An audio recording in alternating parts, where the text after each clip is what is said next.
Hello friends and welcome to Not For Women Only with me Sunita Iyer, and today on JRD Tata's death anniversary, let's revisit an inspiring story of a young lady who sent a telegram to JRD Tata in 1976 that eventually shaped two of the biggest companies in India.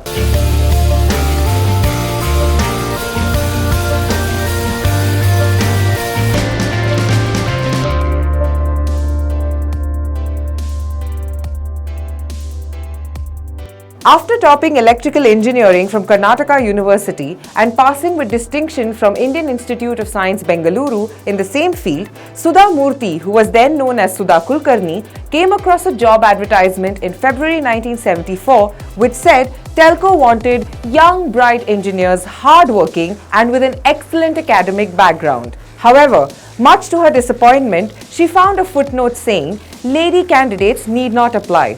This upset Sudha, and for the first time in her life, she was up against gender discrimination. She instantaneously shot off a postcard to JRD Tata asking him how a leading and progressive house like the Tatas, which always thought ahead of time, could put such a restriction. After posting it, she forgot about it. But a telegram soon arrived asking her to appear for an interview at Telco's Pune facility at the company's expense. There were 6 people on the panel, and she realized then that this was serious business. This is the girl who wrote to JRD. She heard somebody whisper as soon as she entered the room. This comment made her believe that she would not get the job, which abolished all fear from her mind. The panel asked her technical questions and she answered all of them. Then an elderly gentleman with an affectionate voice told her, "Do you know why we said lady candidates need not apply? The reason is that we have never employed any ladies on the shop floor. This is not a co-ed college, this is a factory. When it comes to academics, you are a first ranker throughout. We appreciate that, but people like you should work in research laboratories." Back then, Sudha was a young girl from a small town Hubli, and she did not know the ways of a large corporate house and their difficulties. So she answered, "But you must start somewhere. Otherwise, no woman will be able to work in your factories." After a long interview, Sudha was eventually selected as a graduate trainee and as the first lady technical officer at Telco.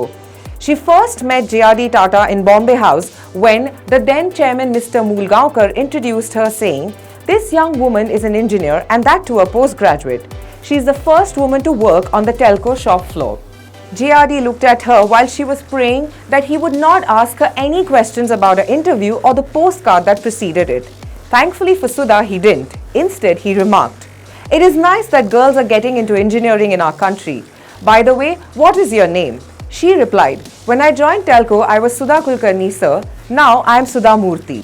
It was only later Sudha Murthy learnt that JRD Tata had himself intervened in the matter following her postcard and had instructed the board that if she were found up to the mark in her subjects, she should be recruited.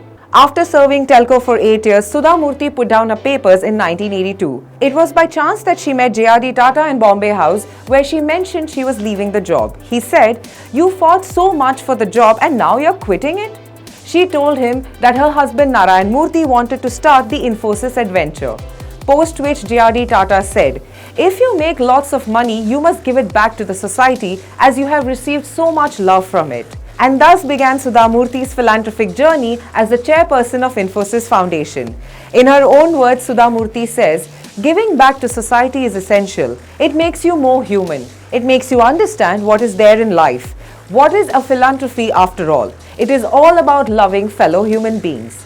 Well friends, now isn't this a truly inspiring story? Thank you for watching this episode for Not For Women Only. For more such videos, stay tuned to MyNation.